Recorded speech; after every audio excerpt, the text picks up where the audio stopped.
Alléluia. Bonsoir les frères, bonsoir les sœurs. C'est encore une joie et un privilège pour nous d'être là ce soir. Nous allons disposer nos cœurs, ouvrir nos cœurs pour louer le Seigneur, pour le remercier pour ces moments particuliers et bénis qu'il nous donne. Et ouvrons nos cœurs pour entendre sa voix, pour entendre la vérité de l'Évangile, la pureté de l'Évangile pour nos vies à travers de son serviteur. Allons, frères et sœurs, ouvrir nos cœurs et disposer nos cœurs pour recevoir. Parce que le Seigneur a toujours quelque chose, je le dis toujours, il a toujours quelque chose en réserve pour nous. Et que nul d'entre nous, nous allons sortir de ce lieu sans avoir reçu quelque chose de sa part.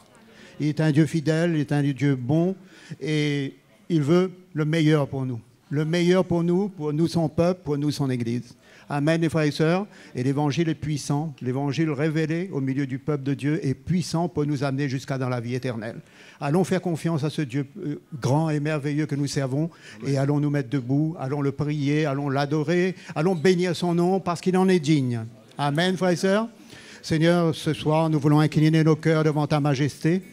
Nous venons vers toi, Seigneur, avec un cœur ouvert, attentif, un cœur réceptif pour ce que tu as pour nous, Seigneur. Seigneur, ce soir, avant toute chose, nous voulons bénir ton nom, élever ton nom. Nous voulons te remercier pour ce moment merveilleux que tu nous donnes à l'écoute de ta parole, de ton évangile. Seigneur, nous voulons nous laisser gagner par toi. Nous voulons recevoir de toi. Nous voulons, Seigneur, être rafraîchis encore par toi ce soir. Et nous ouvrons nos cœurs et nous disposons nos cœurs, Père. Dans le nom de Jésus, nous te bénissons, nous te donnons toute la gloire. Béni soit ton nom, Jésus. Alléluia. Amen.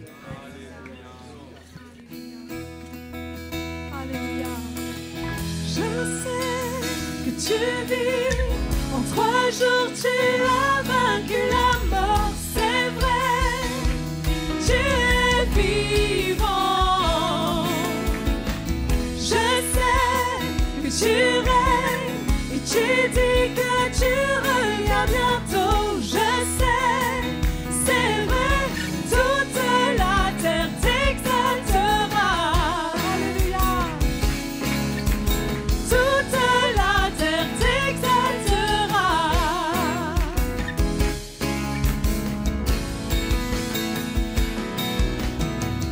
Ta vie livrée nous a sauvés, Seigneur. Ton sang versé a purifié nos cœurs. Par la croix, tu nous as délivrés. Nos vies sont changées par ton grand amour. Je sais que tu vis, en 3 jours tu as vaincu la mort, c'est vrai, tu es vivant. Je sais que tu règnes et tu dis que tu reviens bientôt. Je sais, c'est vrai, toute la terre t'exaltera. Toute la terre t'exaltera.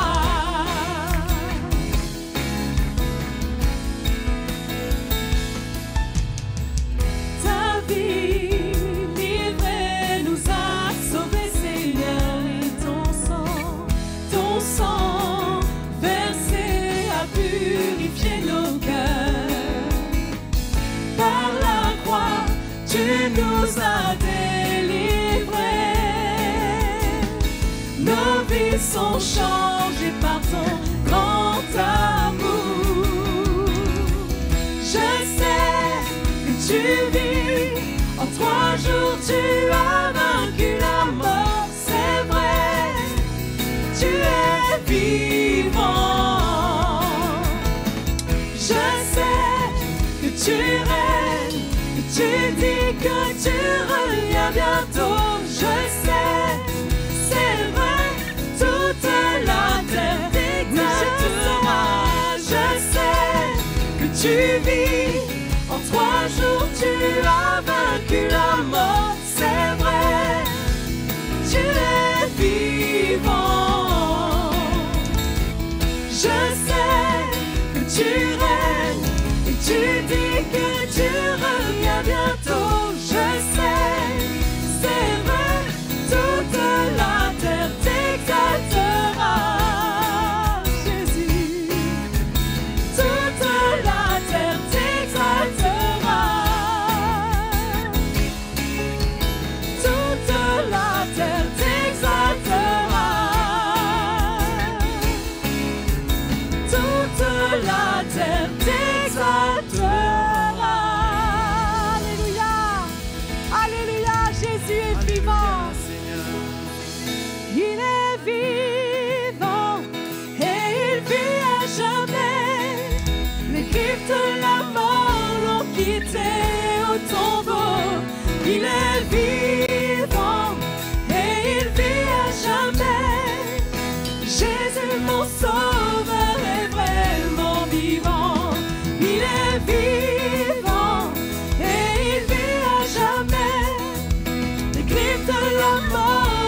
quitté au tombeau.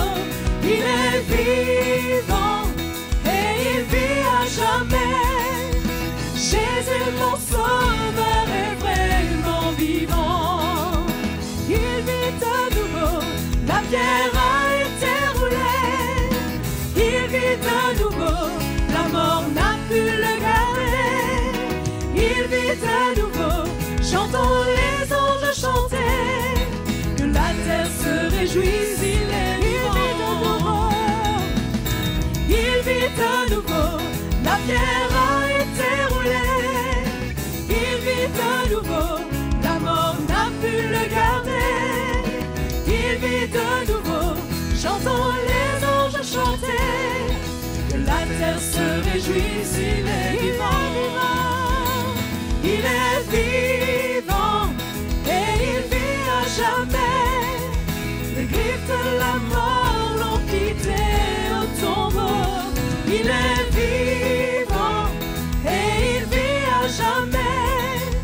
Jésus mon sauveur est vraiment vivant. Il est vivant et il vit à jamais. Les griffes de la mort l'ont quitté au tombeau. Il est vivant et il vit à jamais. Jésus mon sauveur est vraiment vivant. Jésus mon sauveur est vraiment vivant. Jésus mon sauveur est vraiment, il est vraiment vivant. Alléluia. Oui, tu es vivant, Jésus. Alléluia. La joie du Seigneur sera ma force. Je ne crains rien, je ne chancelle point. Il est mon berger, non je ne crains rien. La joie du Seigneur est ma force. La joie du Seigneur, la joie du Seigneur, la joie du Seigneur est ma force. La joie du Seigneur, la joie du Seigneur, la joie du Seigneur est ma force. La joie du Seigneur sera ma force. Il me soutiendra chaque jour. Je suis entouré de grâce et d'amour. La joie du Seigneur est ma force. La joie du Seigneur, la joie du Seigneur, la joie du Seigneur est ma force. La joie du Seigneur, la joie du Seigneur, la joie du Seigneur est ma force. La joie du Seigneur sera ma force. Il me soutiendra chaque jour. Je suis entouré de grâce et d'amour. La joie du Seigneur est ma force. La joie du Seigneur, la joie du Seigneur, la joie du Seigneur est ma force. La joie du Seigneur, la joie du Seigneur, la joie du Seigneur est ma force. La joie du Seigneur, la joie du Seigneur, la joie du Seigneur est ma force. La joie du Seigneur, la joie du Seigneur, la joie du Seigneur est ma force. Alléluia, Jésus. Oh, alléluia, alléluia. Nous glorifions ton nom, Jésus. Oui, Seigneur. Nous élevons ton nom, Jésus. Seigneur. Merveilleux nom, merveilleux est notre Dieu. Tu es bon et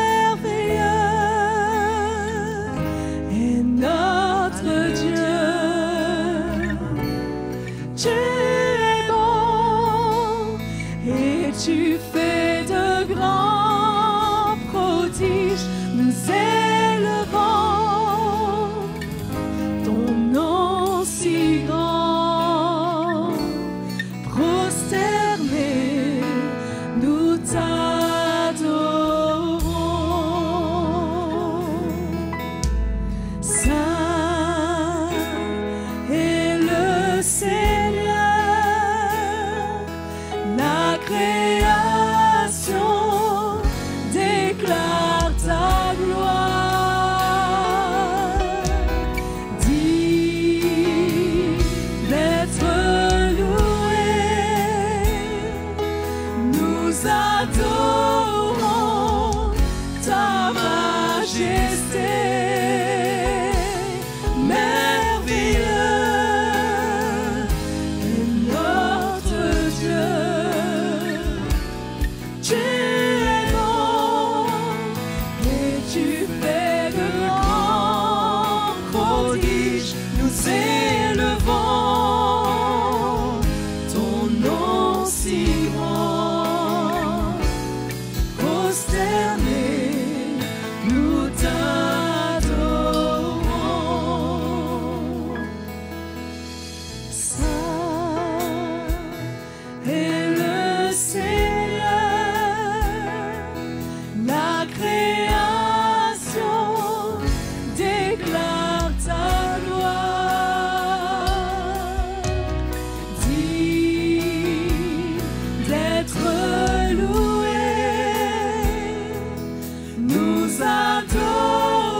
Prosterné, Seigneur Jésus, sans prosterné devant toi, Jésus,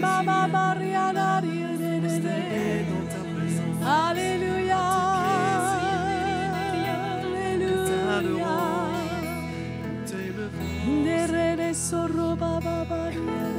Alléluia, où je t'adore, Dieu tout-puissant,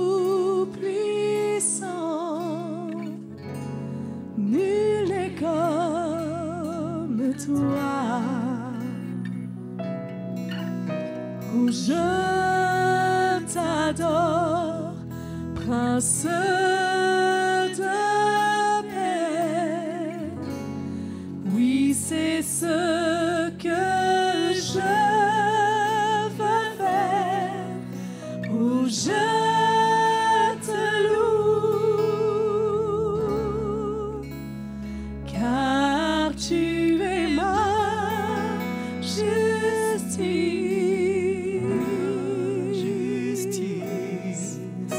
Où je t'adore, Dieu tout-puissant.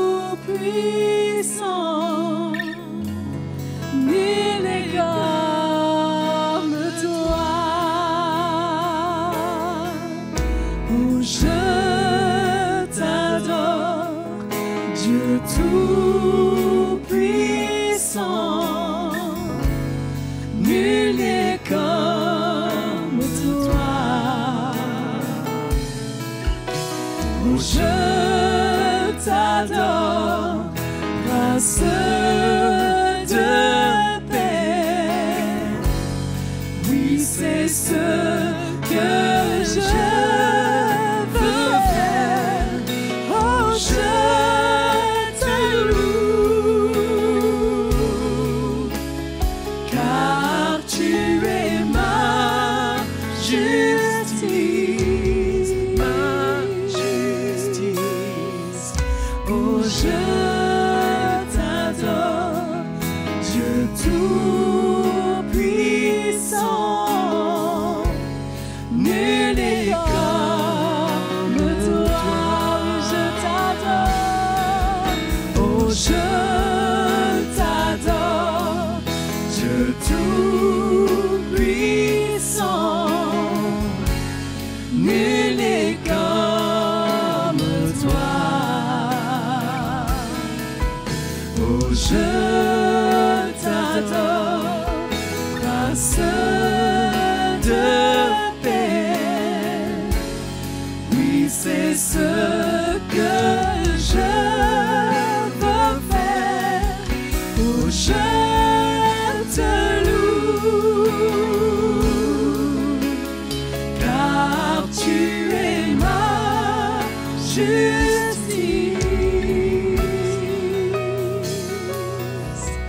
Oh, je t'adore, Dieu tout-puissant. Nul n'est comme toi. Nul n'est comme toi. Nul n'est comme toi. Jésus, nul n'est comme toi, Alléluia, Jésus. Seigneur. Jésus, nous Alléluia. t'adorons, Seigneur. Nous t'adorons, Jésus. Nul n'est comme toi, Jésus. Voulons t'adorer, Seigneur. Jésus, notre Alléluia, nous t'adorons. Alléluia. Ouais, nous pouvons l'adorer, le louer ensemble, Alléluia, Seigneur. l'exalter, notre Sauveur, notre Seigneur. Alléluia, que son nom soit béni. Gloire à Jésus. Gloire au nom de notre Sauveur et Seigneur Jésus. Alléluia. Bonsoir les frères et sœurs.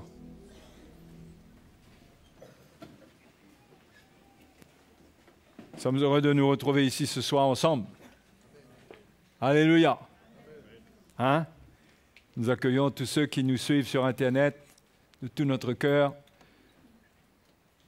parce que nous savons que beaucoup de gens nous suivent, assistent à la louange, écoutent les messages, et pas mal d'entre eux nous envoient des messages d'encouragement et de reconnaissance. Donc on vous salue dans le nom de Jésus, que vous puissiez vous sentir pleinement avec nous ce soir et que le Seigneur vous bénisse. Sinon, je veux accueillir une invitée très spéciale aujourd'hui, ce soir, qui nous vient justement, qui était derrière les écrans, qui a été derrière les écrans, et qui ce soir, elle est venue nous rendre visite ici du Québec. Elle est là, mets-toi debout pour qu'on t'accueille.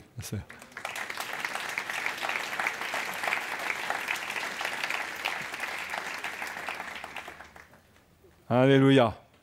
On est heureux de t'avoir, on te souhaite vraiment la bienvenue. Et que le Seigneur te bénisse pendant ton séjour ici, que tu puisses découvrir non seulement la beauté de notre île, c'est peut-être rien comparé au Québec, hein, si dit, hein, mais aussi l'Église, nous-mêmes, et savoir que tu as une grande famille ici, parce qu'on sait que tu es assez seul là-bas. Mais voilà, c'est l'occasion de se rencontrer, de se voir. Et c'est une grande leçon aussi pour tous ceux qui trouvent que c'est loin pour venir à l'église. Hein? Donc, ce soir, j'aurais aimé vous parler un peu à partir de la parabole du semeur. La parabole du semeur.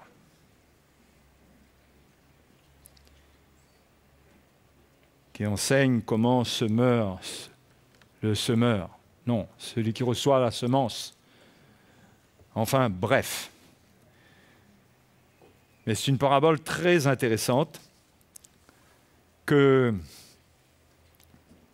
tout bon chrétien que vous êtes, vous avez lu cela. Hein? Si vous n'avez pas lu, ça ne veut pas dire que vous n'êtes pas un bon chrétien. D'accord? Mais si ça fait longtemps que vous êtes chrétien et vous ne connaissez pas la parabole du semeur, je vous encourage à aller la lire et la découvrir. C'est une des paraboles du royaume des cieux. Dernièrement, je vous parle du royaume des cieux. Ce que le Seigneur annonce concernant le royaume des cieux est important pour nous, dans la mesure où nous attendons que la porte s'ouvre, la porte du royaume des cieux s'ouvre, pour qu'on aille vers le Seigneur. Les Juifs l'attendaient dans l'autre sens. Pour eux, ils attendaient que le royaume des cieux vienne vers eux. Ça va venir pendant 1000 ans. Pour nous, par l'enlèvement, on va aller avec le Seigneur. Et ces paraboles sont des exhortations, des encouragements, des lumières, des avertissements, pour qu'on se prépare, pour qu'on prenne au sérieux ce rendez-vous avec le Seigneur. Et au chapitre 13, il y a une série de paraboles que le Seigneur donne, des paraboles intéressantes dans Matthieu. Matthieu, chapitre 13. Donc, ça va me prendre presque le quart de ma prédication pour vous lire la parabole et son interprétation, mais pas grave, on va y aller. Ce même jour, Jésus sortit au verset 1, il sortit de la maison et s'assit au bord de la mer. Une grande foule s'étant assemblée auprès de lui, il monta dans une barque et il s'assit. Toute la foule se tenait sur le rivage. Il leur parla en parabole sur beaucoup de choses. Et il dit, un semeur sortit pour semer. Comme il semait, une partie de la semence tomba le long du chemin. Les oiseaux vinrent et la mangèrent. Une autre partie tomba dans les endroits pierreux où elle n'avait pas beaucoup de terre. Elle leva aussitôt parce qu'elle ne trouva pas un sol profond. Mais quand le soleil parut, elle fut brûlée et sécha faute de racines. Une autre partie tomba parmi les épines. Les épines montèrent et l'étouffèrent. Une autre partie tomba dans la bonne terre. Elle donna du fruit, un grain 100, un autre 60 et un autre grain 30. Que celui qui a des oreilles pour entendre, entende. Voilà une parabole qui nous parle de l'œuvre de la parole de Dieu dans l'homme qui est appelé. Et comme c'est une semence, le succès de la semence dépend de l'état du terrain sur lequel il est semé. D'accord? Et ce terrain est peut-être interprété par l'état de cœur de celui qui entend la parole. Il s'agit de la parole du royaume, puisque plus devant, Jésus va donner l'interprétation. On va lire l'interprétation. Autant en profiter, parce que c'est rare que le Seigneur donne une interprétation de ce qu'il dit lui-même. Donc, s'il a laissé ça, ça va être intéressant de lire, parce que les disciples aussi, ils ne comprenaient pas que le Seigneur parlait en parabole, et alors que Jésus leur a dit que pour eux, il leur a été donné d'entendre des choses qu'ils ne peuvent pas comprendre, mais vous pouvez comprendre, donc c'est comme si je vais vous expliquer. Alors, verset 18. Vous donc, écoutez ce que signifie la parabole du semeur. Lorsqu'un homme écoute la parole du royaume, la parole qu'on entend, c'est la parole du royaume. C'est pour nous faire entrer dans le royaume. Et c'est la parole qui nous fait vivre aussi dans le royaume, parce que nous sommes dans le royaume de Dieu. Nous ne sommes pas encore localisés dans le ciel, mais nous sommes dans le royaume de Dieu. Dès maintenant, on est né de nouveau. Mais nous sommes en transit dans ce monde. Ce n'est pas notre destination finale. D'accord? Alors, lorsqu'un homme écoute la parole du royaume et ne la comprend pas, le malin vient et enlève ce qui a été semé dans son cœur. Cet homme est celui qui a reçu la semence le long du chemin. Il s'agit donc non seulement d'écouter la parole du Seigneur, mais de la comprendre. Et si on ne la comprend pas, il ne faut pas juste mettre cela dans le contexte de l'évangélisation. Mais à chaque fois que la parole est annoncée, elle doit trouver une certaine qualité de cœur. Parce que Jacques dit qu'il faut recevoir la parole qui a été plantée en nous, la recevoir avec douceur. Donc on continue constamment à recevoir la parole de Dieu. La première fois, elle nous fait naître de nouveau. Elle commence une œuvre. Okay? Mais il faut prendre garde à l'état de cœur. Et c'est là que le Seigneur décrit 4 états de cœur pour nous montrer où la semence va pouvoir porter du fruit. Et la première chose sur laquelle bute la semence, c'est l'état de compréhension dans lequel se trouve celui qui écoute. Parce qu'il s'agit vraiment de comprendre. Ce n'est pas une compréhension intellectuelle, c'est une compréhension de cœur. C'est là que, entre les 2 paraboles d'ailleurs, le Seigneur dit, regardez au verset 14, il dit, pour eux s'accomplit cette prophétie d'Ésaïe, c'est-à-dire pour ceux qui entendent et qui ne comprennent pas, vous entendrez de vos oreilles et vous ne comprendrez point. Vous regarderez de vos yeux et vous ne verrez point. Car le cœur de ce peuple est devenu insensible. Ils ont endurci leurs oreilles et ils ont fermé leurs yeux, de peur qu'ils ne voient de leurs yeux, qu'ils n'entendent de leurs oreilles, qu'ils ne comprennent de leur cœur, qu'ils ne se convertissent et que je ne les guérisse. Ce qui veut dire que la parole de Dieu, c'est une révélation qui doit descendre dans le cœur. C'est une semence qui doit prendre le cœur du chrétien, le cœur de l'homme. C'est là qu'elle produit la conversion, le changement et qu'elle amène la guérison, la restauration de celui qui est malade par le péché. C'est là que le Seigneur accomplit un miracle en lui. Et cela commence par une compréhension de cœur. Si on ne comprend pas de cœur, on entend la parole de Dieu, on est distrait, on n'est pas attaché à elle pour la saisir pleinement.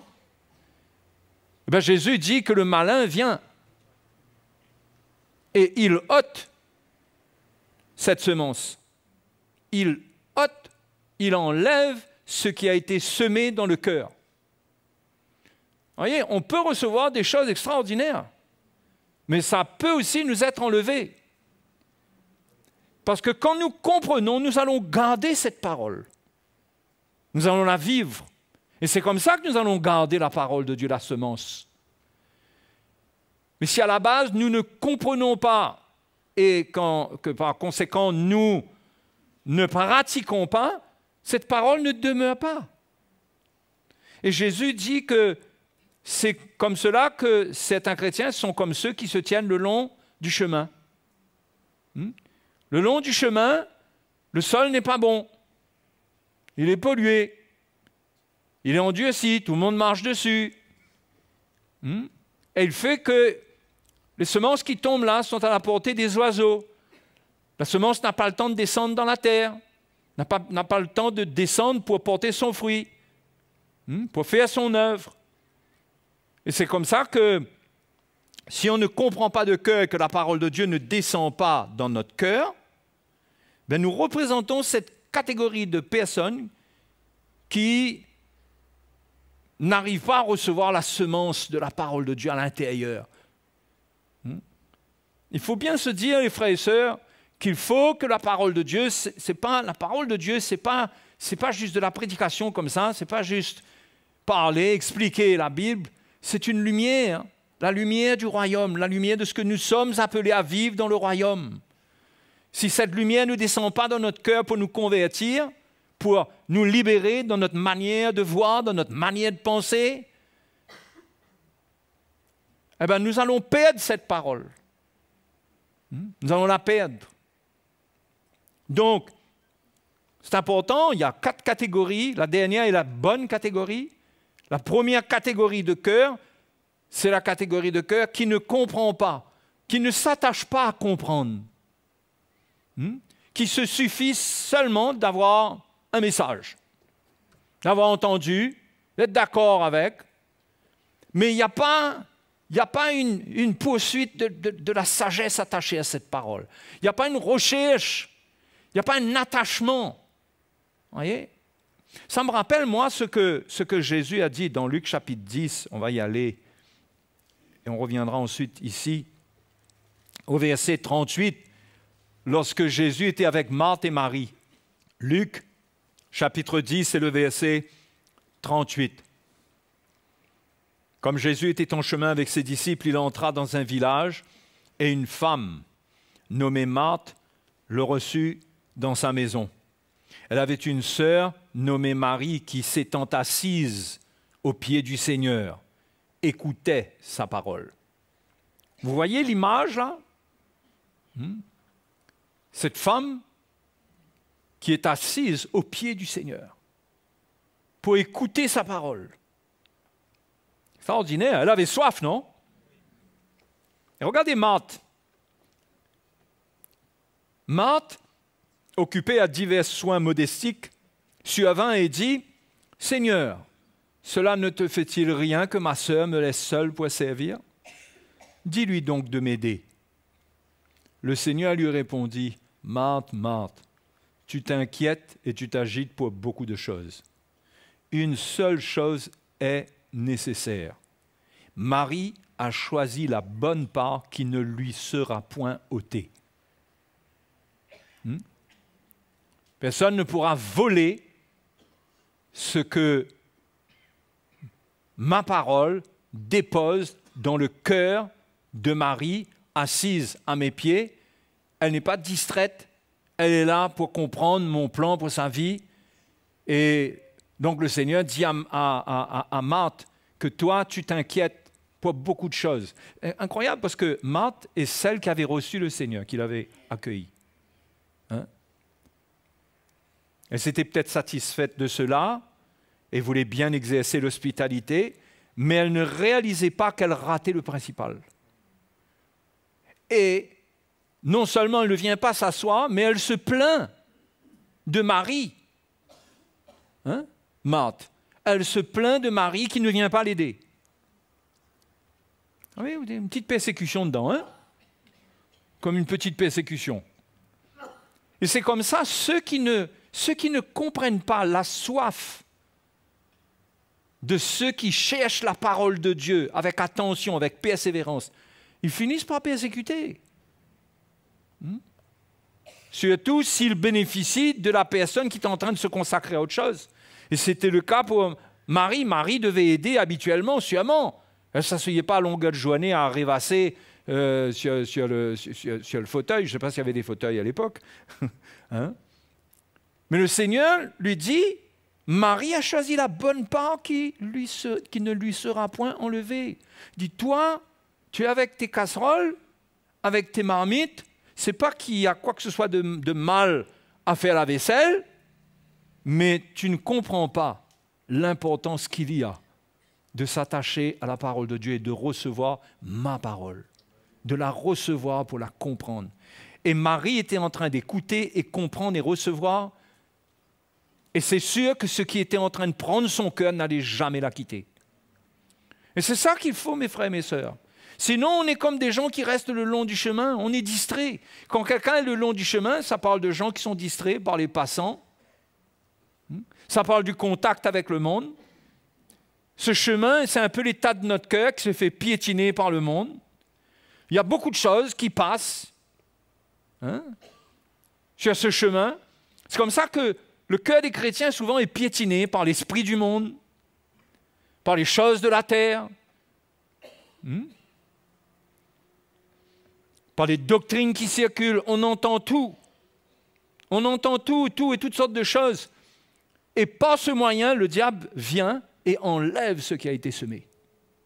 Ah oui, il faut comprendre comment se consacrer au Seigneur pour retenir sa parole. Le Seigneur dit dans l'Apocalypse, « Retiens ma parole. Retiens, garde-la. Ne l'écoute pas, ne l'entends pas, ne l'écoute pas seulement, comprends-la afin de la garder. » Et la meilleure façon de garder la parole de Dieu, c'est lorsqu'on la comprend, de la mettre en pratique. Donc ça, c'est la première catégorie. Ceux qui ne comprennent pas. Et c'est facile de se retrouver dans cette catégorie. De trouver une église, d'être là, d'être béni, d'être content. Mais jusqu'où la parole de Dieu va-t-elle dans ton cœur? Parce que c'est ça qui est important. C'est de la comprendre pour que, par la révélation qu'elle amène, en plus, le mot comprendre est intéressant parce que c'est un mot grec, suniemi, qui veut dire saisir, avoir une compréhension d'un ensemble de choses de telle manière à ce que rien, ça ne va pas s'écrouler, ça ne va pas se détacher, ça ne va pas s'effondrer facilement. C'est comprendre l'ensemble des choses de telle manière que ça ne peut plus se détacher et tomber en morceaux. Comprenez? Ce n'est pas comprendre un petit bout, c'est avoir une lumière de l'ensemble. Et au pied du Seigneur, j'imagine que Marthe ressentait son cœur. Il y a quelque chose qui passait en elle, qui lui donnait un aperçu de la gloire du Seigneur, de ce qu'il transportait. Et c'est comme si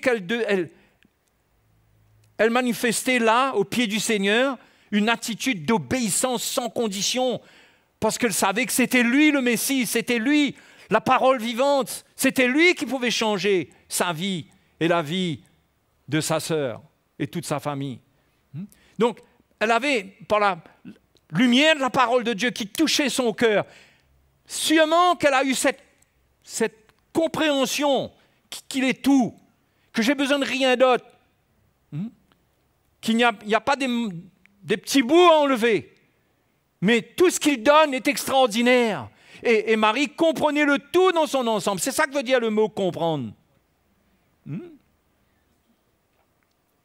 Quand on est le long du chemin, on comprend des petits bouts. Il ne faut pas se suffire à comprendre des petits bouts.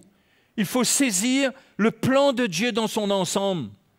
C'est le même mot qui est utilisé lorsque Paul dit dans l'Épître aux Éphésiens, eh ben, vous pouvez vous imaginer l'intelligence que j'ai du mystère de Christ. Ce mot intelligence, c'est la même chose. Vous pouvez comprendre comment j'arrive à mettre tout ensemble et il n'y a pas de contradiction, il n'y a pas de confusion. Il a dit aux Éphésiens, vous pouvez comprendre quelle intelligence j'ai. Moi qui vous prêche l'Évangile. Et il voulait que ces chrétiens-là continuent et qu'ils demeurent attachés à la vraie parole. C'est pourquoi il combattait les fausses doctrines sans cesse, l'apôtre Paul. Donc c'est important de chercher à comprendre.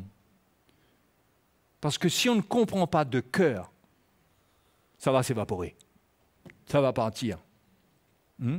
Et le diable ne viendra pas là pour... Comme je dis toujours, moi, l'exemple que je donne, c'est avec une grande fourche, parce que c'est comme ça qu'on imagine le diable. Avec une grande fourche, des yeux rouges, les cheveux enflammés. Non. Il vient par le système. Le système qui existe le représente, les frères et sœurs. Le représente. C'est par ce système qu'il vole. Le diable ne vient pas absolument voler quelqu'un directement, mais tout ce qu'il a mis en place dans le monde, la vocation des choses qui sont dans le monde, c'est de mentir et de voler. C'est pourquoi un chrétien, s'il est sur le long du chemin, si son cœur est distrait, il va capter tout ce qu'il ne faut pas, tout ce qui est dangereux et qui peut lui voler les semences de la parole de Dieu. Le plus dangereux, c'est les fausses doctrines qui circulent.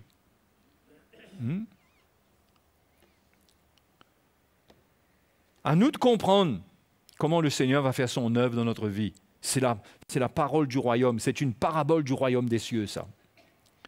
Dans la deuxième catégorie, au verset 20, Jésus explique celui qui a reçu la semence dans les endroits pierreux. C'est celui qui entend la parole et la reçoit aussitôt avec joie. Mais il n'a pas de racine en lui-même. Il croit pour un temps. Et dès que survient une tribulation ou une persécution à cause de la parole, il y trouve une occasion de chute. Vous voyez? Certains reçoivent la parole de Dieu, mais ils n'ont pas un sol profond, ils n'ont pas un cœur profond. Ils ne s'attachent pas pour vraiment comprendre, pour saisir, pour se dire « il faut que je comprenne davantage, ce n'est pas suffisant, j'ai besoin de m'affermir ». Comme Paul dit, il exhorte les Éphésiens, les Colossiens à être enracinés, fondés dans la foi. Il leur a dit qu'il faut que vous soyez, moi je prie pour vous, que vous ayez une lumière de la parole de Dieu, que vous soyez enracinés, fondés dans la foi. Mais certains chrétiens accueillent, certaines personnes accueillent l'évangile avec joie. Mais on voit des gens comme ça souvent. Dès qu'ils entendent, c'est les plus joyeux. Les plus joyeux, les plus emballés, mais ils ne réalisent pas qu'il y a quelque chose qui leur manque. Ils n'ont pas de profondeur. Ils sont dans l'endroit où il y a des pierres. Et dès que survient un petit problème, pouf, la personne trouve une occasion de chute. C'est pourquoi les frères et sœurs, il faut nettoyer notre terrain. Il faut un nettoyage en profondeur, vous savez ça? Il ne faut pas accepter qu'il y ait des pierres qui viennent là-dedans. Il ne faut pas accepter que notre cœur devienne dur. Il ne faut pas accepter qu'on n'ait pas pardonné à quelqu'un. Il ne faut pas accepter de transporter du jugement envers quiconque. On doit ressentir qu'on a un cœur qui est tendre, qui est brisé. Notre cœur est un terrain qui doit être travaillé. Ça doit être brisé. Et ça fait mal quand le Seigneur œuvre pour briser. Il y a des circonstances qui arrivent. Mais ceux qui ont un cœur profond, ils arrivent à accepter la souffrance et à renvoyer le pardon. Et à rendre au mal, on rend le mal par le bien. Il y a de ceux qui, parce qu'ils ont compris ce que c'est de prendre leur croix. Ils ont compris c'est quoi cette croix qu'il faut prendre. Comment il faut renoncer à soi-même. Comment il ne faut pas marcher avec sa propre justice, mais comment il faut manifester la justice du Seigneur en pardonnant, en faisant du bien. Ils comprennent ça, c'est le plan de Dieu. Et là, ils ont un cœur qui est un terrain, qui est tendre, qui est fertile. Quand la semence va tomber dedans, ça va porter du fruit. Mais si on garde les pierres, si on garde les pierres à l'intérieur, on ressent que ça ne va pas. On est frustré, on n'est pas satisfait.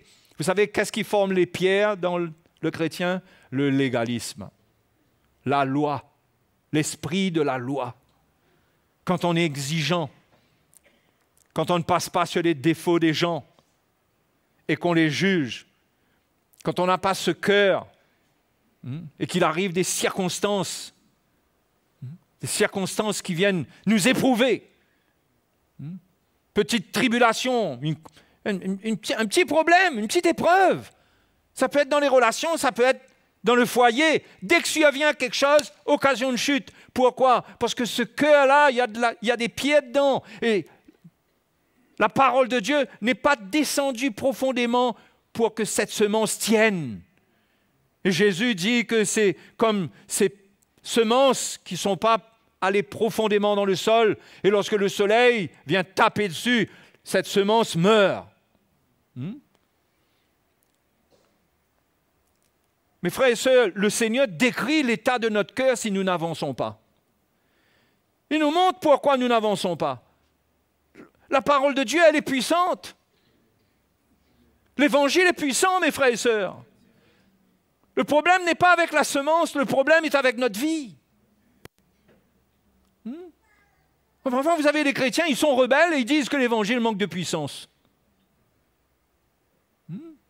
Ils veulent de la puissance manifestée dans les miracles, parce que ça, c'est extraordinaire, mais ils ne comprennent pas que le Seigneur veut changer leur cœur, que Jésus regarde à leur cœur, que c'est ça qui doit être changé. C'est là où il veut manifester sa puissance.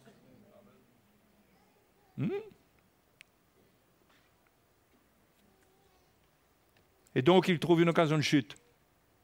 Quand il y a une épreuve, il ne supporte pas de souffrir à l'épreuve. Encore moins de souffrir à l'injustice.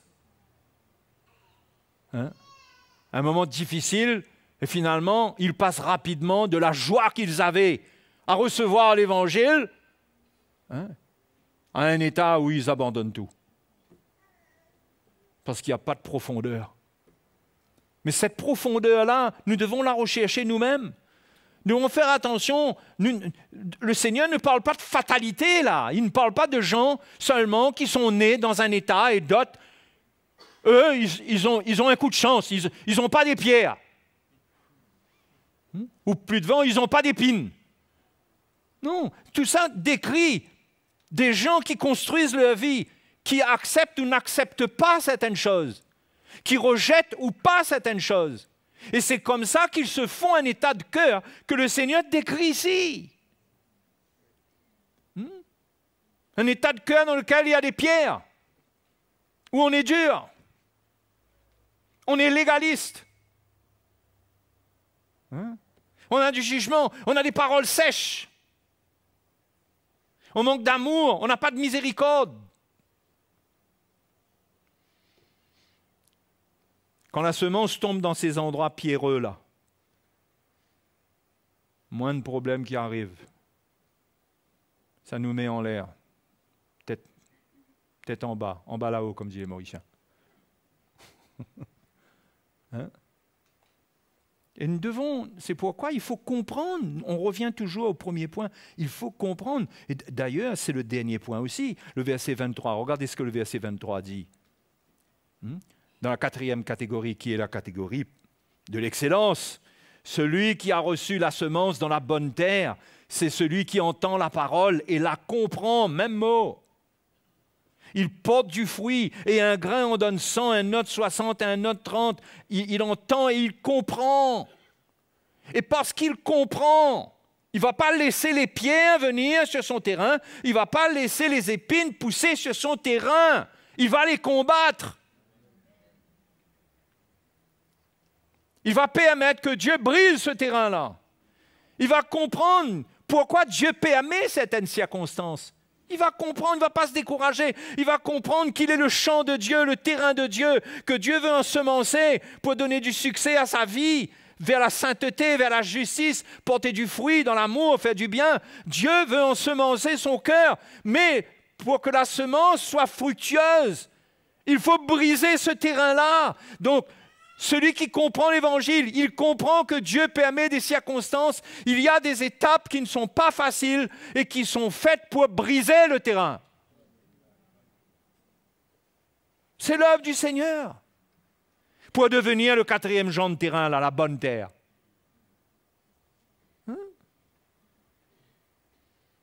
Afin que lorsque la semence tombe, on porte du fruit, on porte du fruit. Vous savez, c'était la joie de l'apôtre Paul. Quand il prie et il rend grâce au Seigneur, il parle de porter du fruit. Jésus a parlé aussi de porter du fruit. Comment celui qui porte du fruit, le Seigneur les montre, le Père les montre. Celui qui ne porte pas de fruit, il y a un moment où il est retranché.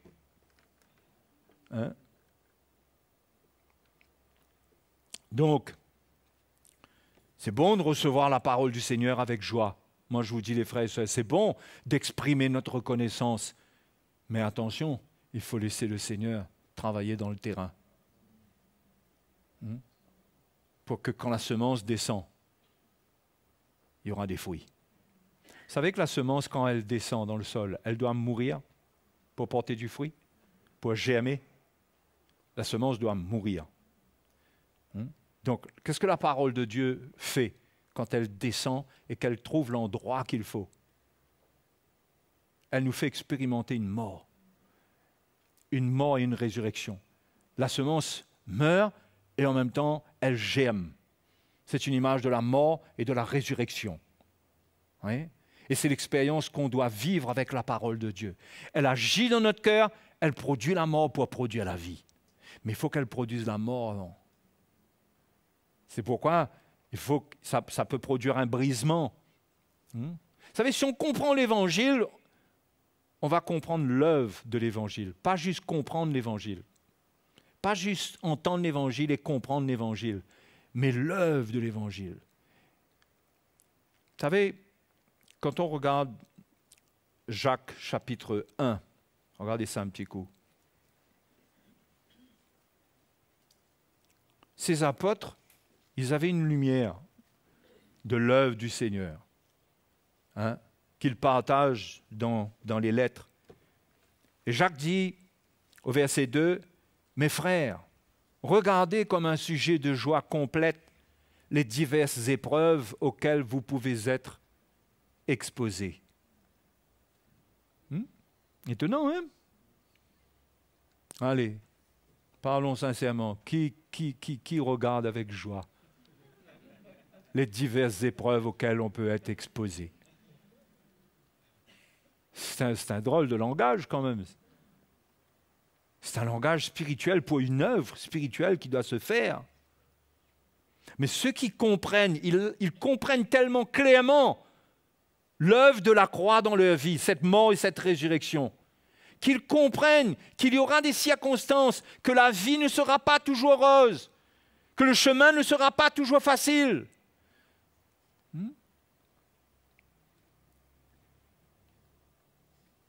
Regardez comme un sujet de joie complète les diverses épreuves auxquelles vous pouvez être exposés, sachant que, voyez là, sachant que, ou bien comprenant, sachant que l'épreuve de votre foi produit la patience.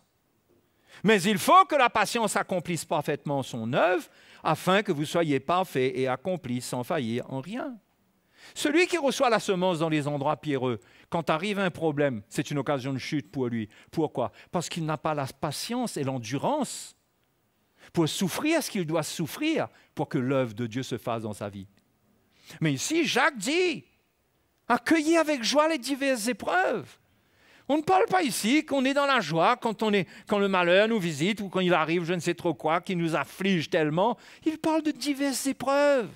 Il y a des circonstances, il y a des situations, il y a des moments qui ne nous sont pas favorables. On a beau faire, on a beau prier, on a beau lire la Bible, on a beau jeûner, on a beau faire ce qu'on veut. Il y a un moment où le Seigneur nous donne rendez-vous avec la croix. Hein? Ah, c'est plus nous, c'est pas nous qui décidons avec notre foi, là. C'est lui qui sait ce dont nous avons besoin. Et comme souvent, nous désirons grandir, nous disons, Seigneur, je veux grandir, qu'est-ce qui se passe avec moi? Je veux avancer, je veux grandir, Seigneur. Et on croit qu'on va grandir parce qu'on va mieux comprendre seulement. Parce qu'on va mieux capter. Mais il faut que cette compréhension amène une mort et une résurrection en nous. Et la mort produit, elle vient par la souffrance souvent. Ce n'est pas juste une compréhension, mais on comprend que cette parole est en nous.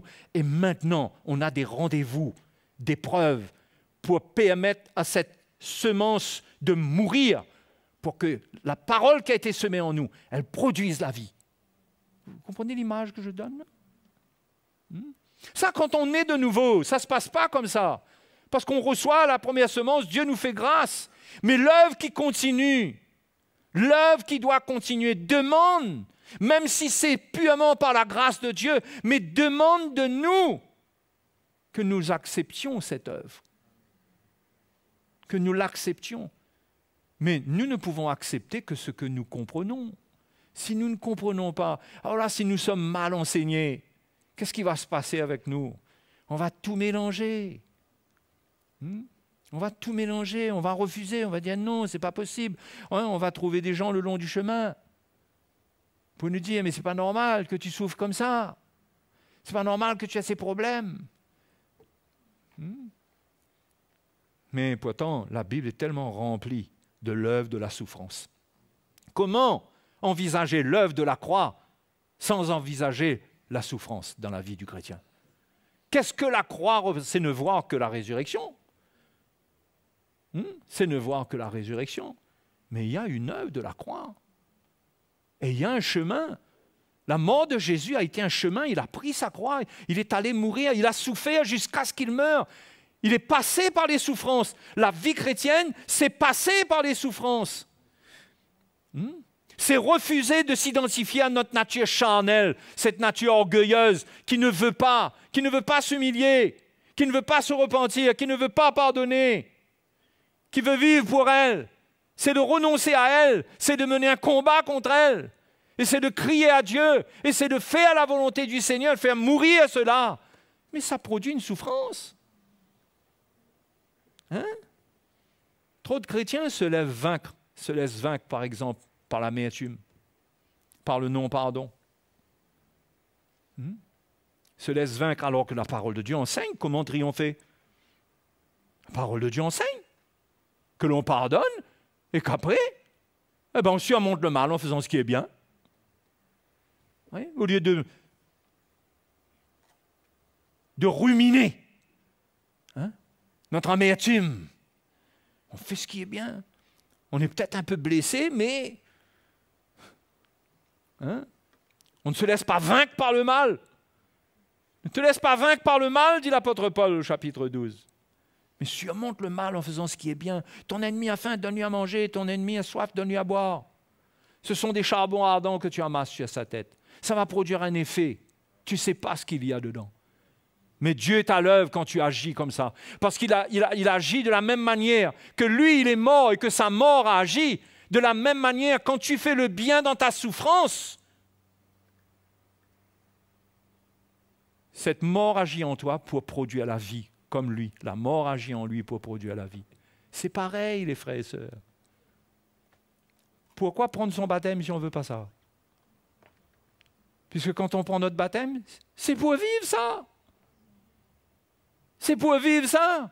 C'est pas pour avoir une vie facile, c'est pas pour dire, c'est pas comme pour vous savez, les Israélites, quand ils ont passé la mer s'est refermée. Ils se sont dit, ouf, c'est fini. Mais c'était pas fini. C'était fini avec les Égyptiens, mais c'était pas fini avec eux-mêmes. Et la Bible nous dit qu'ils ont été baptisés en Moïse. Tout ça, c'est une image du baptême.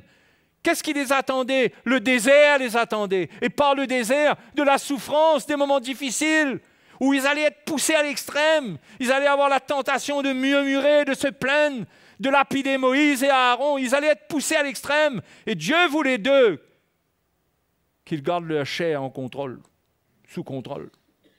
Et ils ne sont pas arrivés. C'est impossible. La chair ne se soumet pas à la loi de Dieu. Donc on prend notre baptême parce qu'on envisage dans notre vie de participer à la mort et à la résurrection du Seigneur. Vous savez, cette idée que dans la prière, on règle tous nos problèmes. Dans la prière, on va régler tous nos problèmes au nom de Jésus. Mais c'est une idée complètement fausse. Que dans la prière, on va régler tous nos problèmes. Dans la prière, la première chose qu'on règle, la première chose qui doit se passer, c'est qu'on doit être fortifié par le Seigneur et c'est que sa volonté se fasse. Parce que dans sa volonté, il n'y a pas ma volonté. Moi, ma volonté à moi, c'est que je n'ai pas de problème du tout. Vous êtes comme moi? Humainement.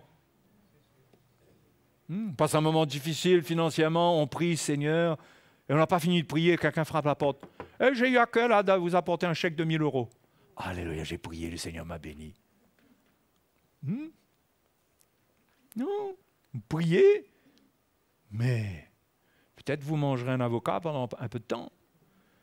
Mais Dieu est à l'œuvre dans votre vie et vous apprend le contentement, qui est d'une valeur plus grande que de posséder des choses, que d'avoir l'estomac bien rempli. Ça peut arriver, ça, ou ça ne peut pas arriver? Peut-être que ce n'est pas arrivé, mais toujours est-il que la vie chrétienne, c'est une vie de victoire, pas comme on le croit. Ceux qui ne comprennent pas la parole de Dieu Le diable leur vole le petit peu de semences qu'ils ont, parce qu'ils ne comprennent pas l'œuvre de Dieu dans son ensemble. Ils ne comprennent pas que la vie chrétienne, c'est que oui, Dieu va te guérir, Dieu va te faire du bien, mais c'est en même temps, il y a l'autre revers, c'est que Dieu va travailler ta vie, tu vas être renversé, tu vas être brisé, tu vas être un peu bouleversé, tu auras des moments difficiles, ça peut durer comme ça peut ne pas durer. Ça dépend de ce que Dieu veut faire en toi, avec ta vie et au travers de toi. Mais quand on comprend la vie chrétienne comme ça, comprendre dans son ensemble, sous ni et mi, on est en sécurité, il n'y a pas de place pour de la confusion. On ne doute pas de Dieu, de son amour, parce qu'on a un problème, parce que on dit « Seigneur, où es-tu » Mais Jésus aussi a dit « Père, pourquoi m'as-tu abandonné ?» Mais Dieu ne nous abandonne jamais. Et les moments difficiles forment en nous la patience. C'est important, la patience. Mes frères et mes sœurs, aspirez plus à l'œuvre de Dieu en vous qu'à des miracles que Dieu peut faire pour vous. Parce que Dieu peut faire des miracles pour nous tous. Si on parle de pouvoir, il peut. Non? Dieu peut faire toutes choses. Mais Dieu se limite lui-même à sa volonté. Parce que Dieu a une volonté. Non? Sa volonté passe avant sa puissance. Donc avoir la foi en sa puissance, il n'y a pas de problème. Le Seigneur est glorifié quelque part là-dedans, de reconnaître qu'on reconnaisse qu'il est puissant et de prier, on s'attend à lui. Mais notre foi doit transcender cela, ça doit aller plus haut. On a foi en celui qui a une volonté parfaite pour notre vie. Et dans cette volonté, il y a l'œuvre de la croix dans notre vie.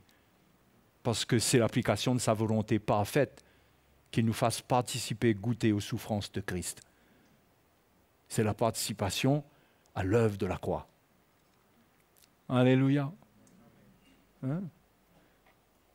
Incroyable comment Jacques peut dire qu'il se réjouit, qu'il faut se réjouir. Ben, ce n'est pas toujours réjouissant. Il y a des choses, je vous dis, ce n'est pas toujours réjouissant. Mais il faut bien avaler. Il faut bien supporter et aller de l'avant, accueillir. Et le Seigneur est avec nous. Ceux qui reçoivent de faux enseignements vont être déçus. Ceux qui croient que la vie d'un chrétien doit être belle, ils vont être déçus. Ceux qui croient qu'un chrétien ne doit jamais être malade, ils vont être déçus. Ils se tiennent sur un fondement de sable. Quand ça va leur arriver, ils seront dans la confusion, ils auront même honte parce qu'ils auront déclaré des choses que même ils n'ont pas la foi pour vivre ces choses qu'ils ont déclarées. Vous comprenez? Il vaut mieux se tenir sur un bon fondement. On s'attend au Seigneur, oui. On s'attend à des miracles, oui. On est malade, on s'attend à être guéri. On a des problèmes, on s'attend à ce que le Seigneur intervienne. Mais par-dessus tout, quelque part, Seigneur, si tu le veux. Et au moment que tu veux. Il faut remettre les vraies valeurs chrétiennes à leur place. Sinon, c'est une grande tromperie. C'est pourquoi je parle de comprendre. De comprendre. Si on ne comprend pas, le diable vole la semence dans le cœur de ceux qui ne comprennent pas. Et parfois, ils peuvent persévérer pendant des années. Mais parce qu'ils ne comprennent pas, il y a un moment où ils se font voler la révélation. Il faut comprendre, il faut garder la parole de Dieu. Après, il y a ce verset 22 de Matthieu chapitre 13. La troisième catégorie et la dernière que je partage avec vous. Celui qui a reçu la semence parmi les épines. C'est celui qui entend la parole. C'est toujours celui qui entend la parole. On entend tous la parole de Dieu. Voyez. Mais quel terrain il y a là-dessous? Celui qui a reçu la semence parmi les épines, c'est celui qui entend la parole, mais en qui les soucis du siècle et la séduction des richesses étouffent cette parole et la rendent infructueuse. C'est-à-dire qu'elle ne porte pas de fruit à cause de ces deux éléments-là, les soucis du siècle et la séduction des richesses. Mais vous réalisez le danger du message de la prospérité? Ça transporte l'esprit de séduction concernant les richesses. Alors que Paul a enseigné le contentement. Il dit que le contentement, ça doit être la vie du chrétien. Et au fait, un chrétien, il devrait autant que possible s'arranger pour avoir une vie simple. Parce que souvent, les chrétiens, ont quelque part l'art de se rendre la vie difficile. Hein? Quel silence.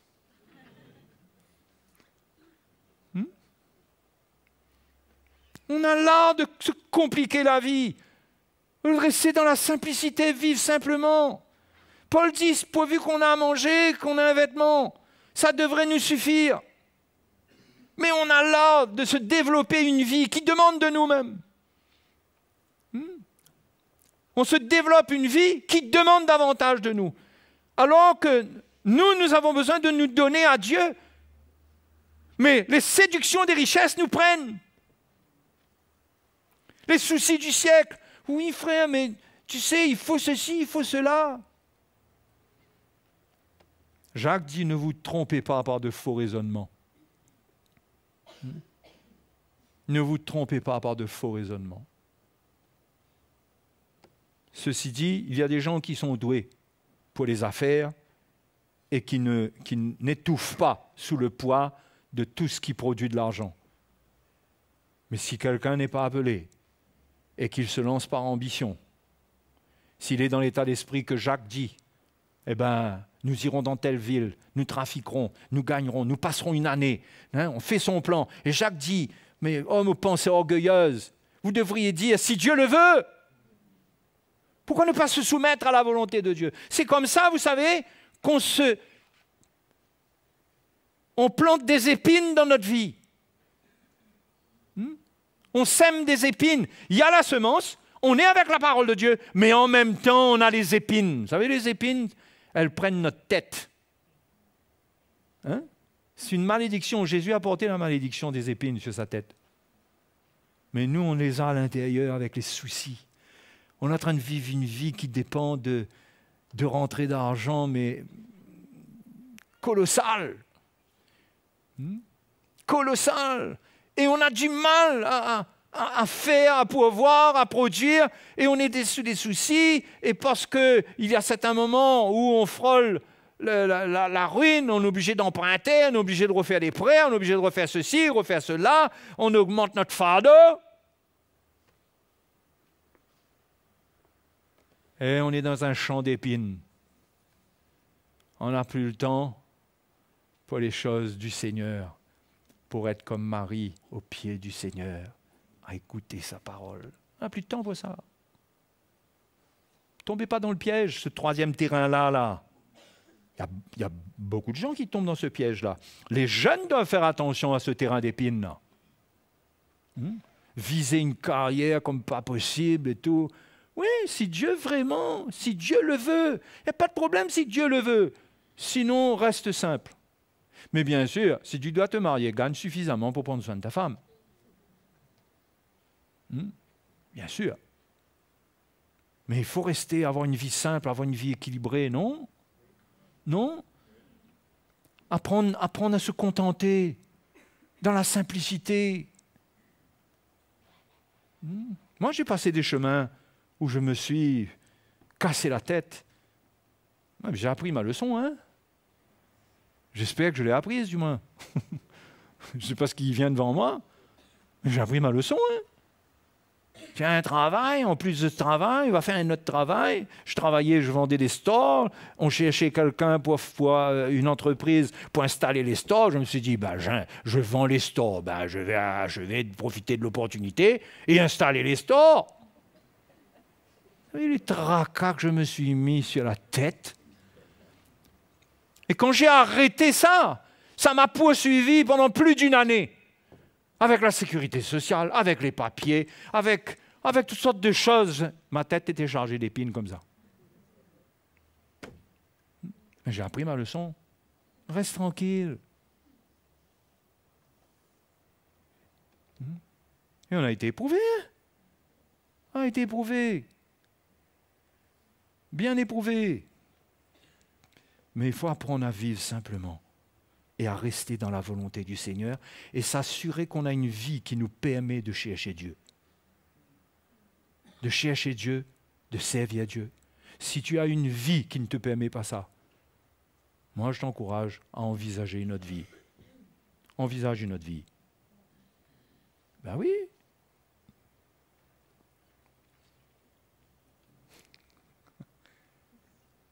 Non, vous riez pas.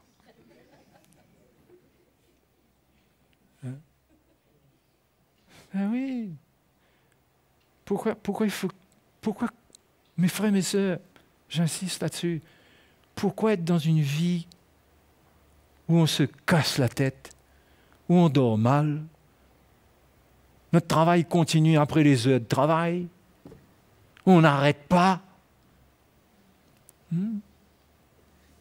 On est un malheureux chrétien, on ne porte pas de fruits. Où sont nos fruits? Où sont nos fruits? Parfois on dit on va s'engager, on va pouvoir bénir l'œuvre. Tu parles, on va pouvoir bénir l'œuvre. Il y en a qui bénissent l'œuvre vraiment, c'est vrai. Mais il y en a qui, à force de couler, ne peuvent même plus bénir. Obligés de rattraper tout ce qu'il y a là, remettre dedans, refaire ceci, refaire cela. L'argent, c'est une tromperie. Vivez une vie simple. Vivez une vie simple. Soyez à la disposition du Seigneur. Pour chercher le Seigneur, pour être comme Marie au pied du Seigneur, pour avoir du temps, pour entendre l'Évangile, pour être avec les frères et sœurs, pour soutenir. On peut avoir une vie équilibrée dans le Seigneur. Mais je vous dis, moi, très souvent, on tombe dans les pièges. Le diable met dans notre main là, les semences. On croit que c'est une bonne chose. Quand on jette ça en terre, là, c'est rien que des épines qui poussent. La parole de Dieu au milieu ne donne plus rien. Amen.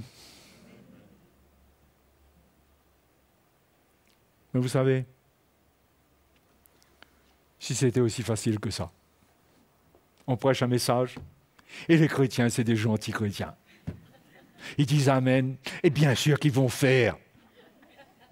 Et bien sûr qu'ils vont aller faire ce qu'on leur dit. Dans le 3/4 des cas, si ce n'est pas plus. Il n'y a pas d'obéissance. Il y a une obstination. Il y a toutes sortes de choses. Moi ce n'est pas ma conviction. Oui, toi, tu as fait ta vie, toi. Il y a plein de faux raisonnements qui interviennent pour dire qu'on fonce dans la mauvaise direction. Examinez bien donc sur quel terrain vous marchez. Et il y a des gens qui croient que le fait qu'il y a des opportunités qui se présentent, c'est des portes célestes qui s'ouvrent.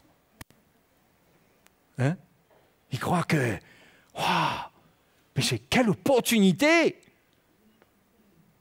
Je vais avoir 5 000 € par mois. Quelle opportunité! Je suis en train de trimer là avec mon SMIC. Voilà, mon ami, fais attention quand la facilité frappe à ta porte. Va chercher le Seigneur. En général, excusez-moi avec mes statistiques ce soir, mais dans 90% du temps, c'est pas vrai. La vie n'est pas facile. On tombe dans le piège de l'argent facile. On est sur Internet là, et puis il y a une publicité qui vient.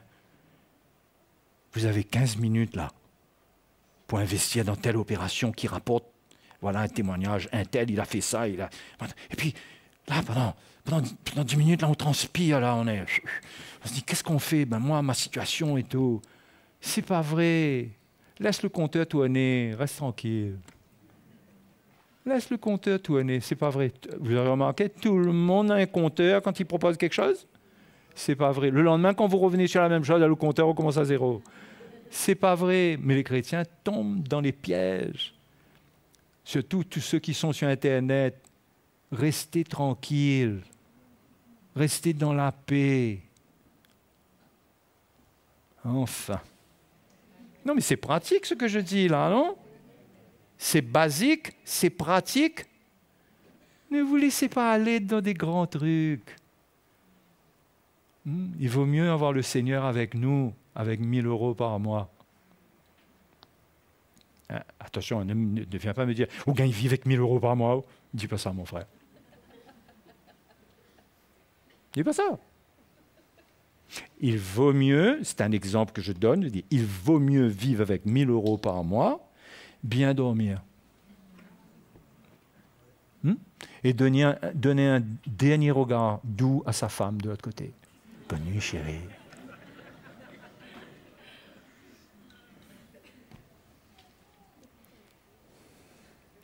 plutôt que d'avoir un business qui rapporte, mais qui est en train de nous dépouiller notre santé, notre vie de famille, qui est en train d'amener la tentation vers le divorce, amener les dettes, oui, et toutes sortes de tracas, et les tensions dans la famille, et un tas d'histoires. Il y a des gens qui rentrent dans des choses. Mes frères, mes sœurs, apprenez.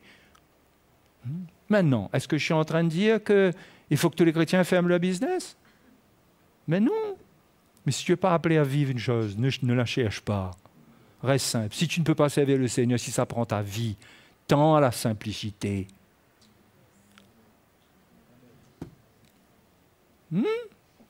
Mais si Dieu te donne une opportunité vraiment réelle, tu pries, tu es en paix, tu sais, toi, ce que le Seigneur te montre, il n'y a pas de problème, parce que tu vas être un investisseur pour le royaume de Dieu.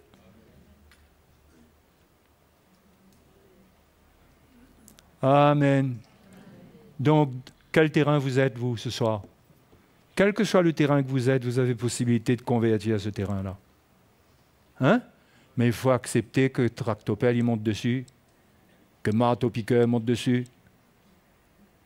Il faut accepter le travail pour transformer le terrain.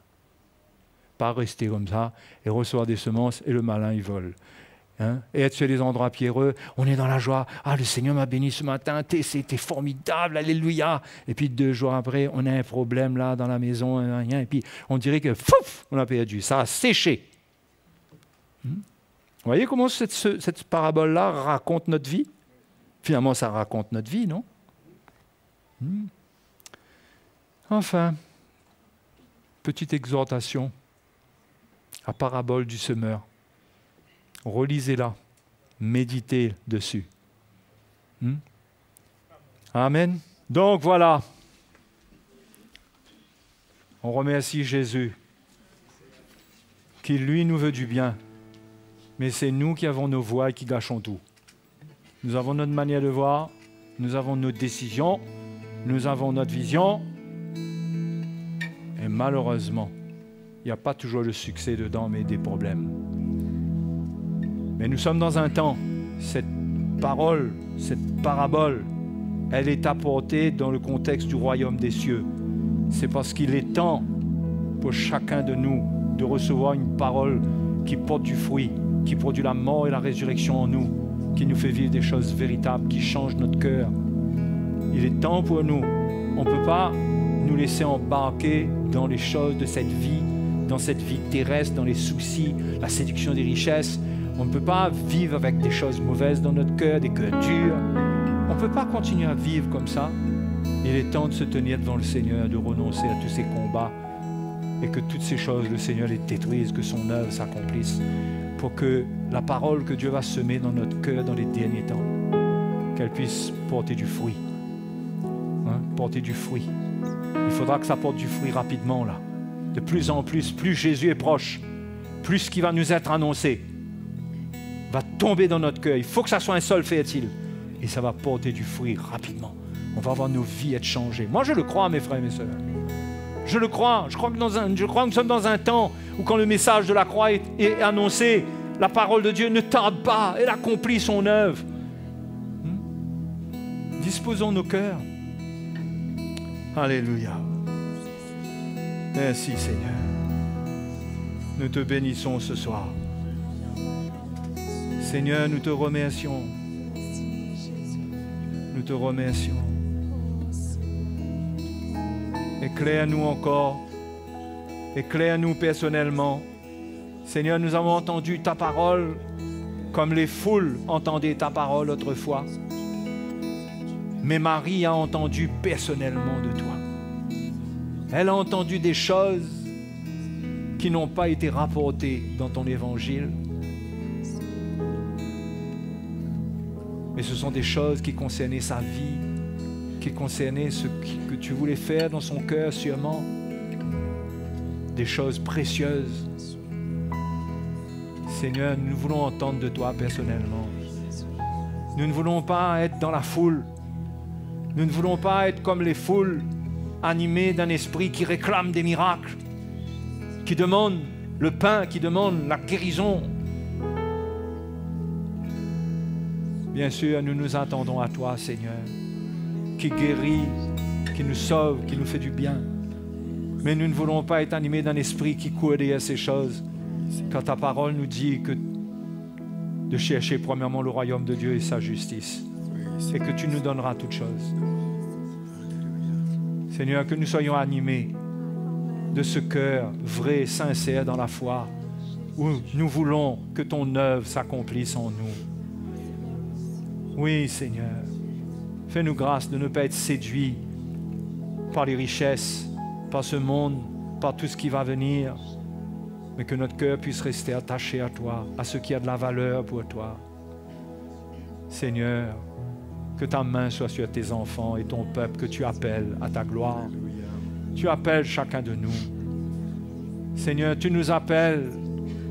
Oh notre Dieu, œuvre dans nos vies, œuvre dans nos cœurs. Souvent nous ratons, Seigneur, nous croyons avoir raison.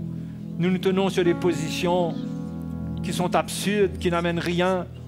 Nous n'acceptons pas de payer le prix pour un changement dans notre vie. Mais Seigneur, brise la désobéissance, enlève les pierres qui sont là, qui opposent de la résistance à ton esprit. Détruis cela, Seigneur. Les faux raisonnements, les forteresses qui s'opposent à ta connaissance. Accorde-nous la grâce de trouver ta volonté pour chacune de nos vies, pour que nous n'ayons rien en moins, rien en plus de ce qui est dans ta volonté, qui viendrait mettre des fardeaux sur nous et nous écraser, mais que nous puissions vivre vraiment ce que tu as pour nous, ce que tu nous donnes. Nous ne voulons rien de plus que ce qui est dans ta volonté. Nous ne voulons pas demander en plus, Seigneur, de peur que des choses nous arrivent, viennent vers nous, et que nous ne soyons plus capables de gérer, ni de gérer notre relation avec toi. Seigneur, mets un esprit de contentement dans nos cœurs.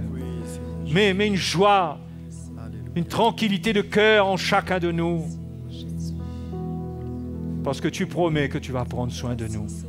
Tu promets, et tes promesses sont véritables, et tu es fidèle pour les accomplir.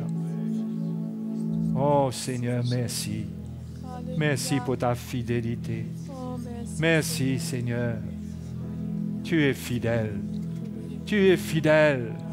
Jésus est fidèle. Il est fidèle, mes frères et sœurs. Alléluia. Que la bénédiction vienne ou qu'elle ne vienne pas, il est fidèle. Il sait ce qu'il fait. Que notre prière soit exaucée comme on l'a demandé ou pas, il est fidèle, il ne change pas. Il sait ce qui est bon pour nous. Nous voulons juste nous humilier sous sa main puissante. Et sa parole nous promet qu'il nous élèvera au temps convenable. Parce qu'il est fidèle. Alléluia. Oh, vous voulez remercier le Seigneur pour sa fidélité ce soir? Il est fidèle. Peut-être que vous souffrez actuellement. Peut-être que vous avez des moments difficiles. Mais louez Dieu pour sa fidélité. Louez Dieu pour sa fidélité. Alléluia. Alléluia. Merci Seigneur.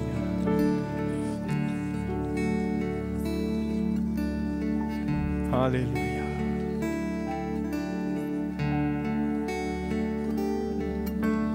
Ta fidélité est grande. Ta fidélité est incomparable. Nul n'est comme toi, mon Seigneur. Grande est ta fidélité. Ta fidélité est grande. Ta fidélité est incomparable. Nul n'est comme toi, mon Seigneur. Grande est ta fidélité. Ta fidélité est grande. Ta fidélité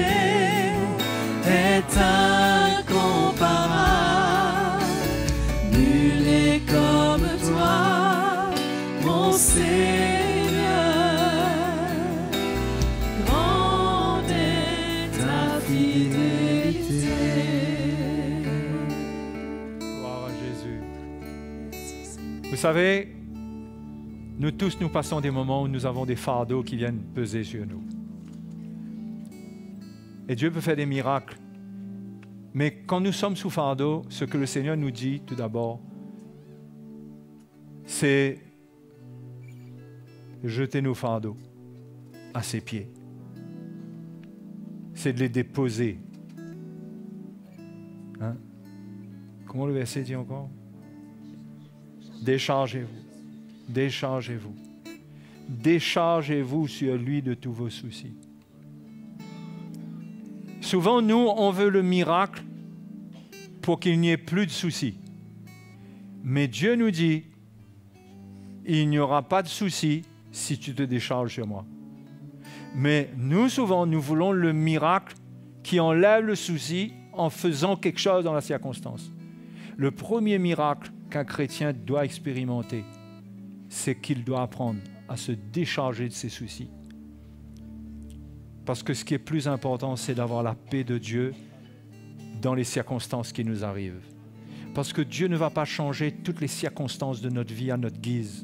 Il y a des circonstances qui permettent l'œuvre de Dieu autour de nous, vous savez? Il y a des circonstances qui permettent au Seigneur de travailler dans le cœur de notre famille, de notre conjoint. Nous ne pouvons pas juste dire, Seigneur, change ça. Fais un miracle. Nous ne pouvons pas juste dire cela. Mais le Seigneur dit de venir de se décharger sur lui. Laisse-moi prendre ton fardeau et m'occuper de cela. Ne le porte pas. C'est là le miracle. La même chose, Paul dit aux Philippiens, il dit de faire des prières avec des supplications, des requêtes, des actions de grâce. Et pour toute chose, faites connaître vos besoins à Dieu en toute chose. Il dit, et la paix de Dieu qui surpasse toute intelligence gardera vos cœurs et vos pensées en Jésus-Christ. C'est-à-dire que le premier miracle, c'est que quand tu as prié, tu as demandé, tu as crié au Seigneur, même chose, tu t'es déchargé et la preuve, la paix de Dieu qui surpasse cette situation qui existe vient dans ton cœur. Hein? Et c'est des grandes expériences, ça. Il faut accepter ces expériences. C'est des expériences de souffrance pour la chair, parce que la chair, elle veut la solution. C'est ça qui est dangereux avec la chair. Elle veut une solution radicale, immédiate. Mais il faut rester dans l'esprit. Si Dieu fait grâce immédiatement, gloire à Dieu. Sinon, on se décharge, on supporte dans la chair la souffrance que ça peut produire, mais notre cœur doit être en paix. Dieu est avec nous. Alléluia. Parce qu'il est fidèle, il répond toujours, mais pas toujours de la manière qu'on veut, mais il répond à sa manière. Alléluia. Et c'est bon qu'il réponde à sa manière. Hein? Oh Seigneur, pourvois nos besoins. Seigneur, donne à mon mari un travail, tu vois bien comment il est soucieux, comment ceci, comment cela. Mais peut-être le Seigneur bloque la porte et que Dieu travaille son cœur. Et toi, tu es en train de crier, Seigneur, s'il te plaît, donne-lui un travail. Ça, c'est un exemple, hein. Enfin, je ne sais pas s'il y a quelqu'un qui est dans ce cas-là, mais c'est un exemple. C'est un exemple. Ça ne veut pas dire que si vous êtes dans le même cas, c'est ça, d'accord? Mais on peut être en train de dire, ouais, alors que Dieu, au contraire, il va faire un travail là-dedans. Donc, toi, tu as intérêt de faire quoi? Décharge-toi de ton souci. Hein? Décharge-toi de ton souci sur lui, laisse-le faire. Hein? Laisse-le faire. Alléluia. Sa fidélité est grande. On l'a chanté. Vous l'avez chanté timidement seulement. On va le rechanter. Je vais mesurer le taux de décibels spirituel, ce qui émane de votre cœur quand vous chantez cela. Parce qu'on veut se soumettre au Seigneur. Il est fidèle, non? Non, mais il faut savoir, est-ce qu'il est fidèle ou pas fidèle? Vous savez, avoir la foi, le mot foi est de la même famille que le mot fidélité, dans le grec. C'est-à-dire que la foi, c'est se reposer sur la fidélité. Si Dieu est fidèle, ben on a foi en sa fidélité. Oui. On reste là-dessus. On ne regarde pas le résultat, on n'a pas foi quand le résultat vient. Il est fidèle, c'est tout. Alléluia. Ah, ça fait mal, hein? Mais ça réjouit le cœur. Sa fidélité est grande. fidélité est grande. Ta fidélité est incomparable. Nul n'est comme toi, mon Seigneur. Grande est ta fidélité. Ta fidélité est grande. Ta fidélité est incomparable. Nul n'est comme toi, mon Seigneur. Grande est ta fidélité. Ta fidélité est grande. Ta fidélité est incomparable. Nul n'est comme toi, mon Seigneur. Grande est ta fidélité. Grande est ta fidélité. Grande est ta fidélité. Gloire à Jésus. Alléluia. Alléluia, Jésus, mon Seigneur, mon Sauveur. Il est fidèle, il est mort et ressuscité d'entre les morts. Il dit qu'il ne nous abandonnera jamais, qu'il est avec nous tous les jours jusqu'à la fin du monde. Rien, aucune circonstance, aucune chose présente, aucune créature ne peut nous séparer de l'amour de Dieu. Rien, nous ne devons rien laisser venir. Une seule chose peut troubler notre relation si nous gardons le péché. Si nous gardons le péché dans notre cœur, si nous sommes orgueilleux, Dieu nous résiste. Sinon, si notre cœur est clair, le Seigneur est avec nous. Le Seigneur est avec nous. Et malgré ça, le Seigneur est avec nous pour traiter notre vie. Mais à nous de ne pas trop nous entêter. De ne pas trop nous obstiner dans notre chemin. OK? Amen. Donc, mes frères et mes sœurs, que le Seigneur vous bénisse vraiment. Je vous dis cela de tout mon cœur.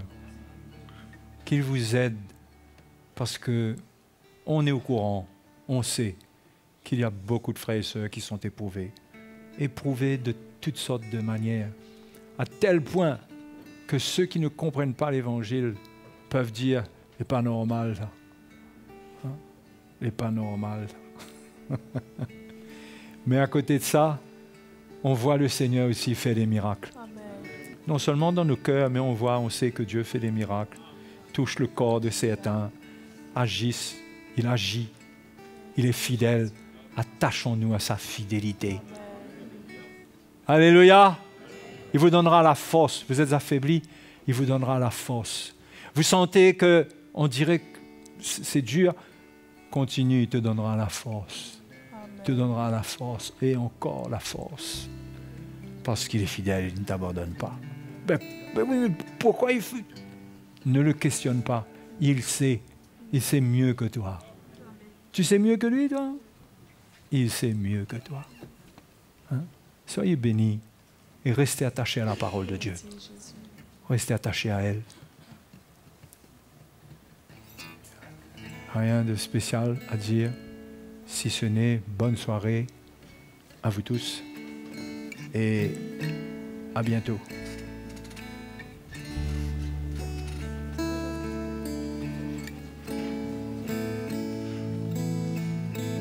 La grâce de Dieu sur ma vie ne dépend pas de ce que je suis, de ce que j'ai fait ou mérité.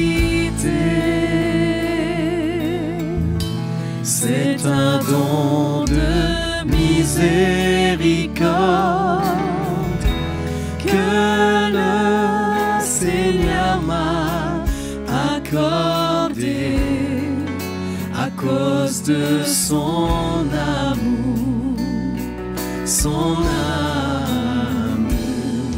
pour moi. Elle est infinie, infaillible, illimitée, imméritée, la grâce de Dieu qui m'a été donnée. Elle est infinie, infaillible, illimitée,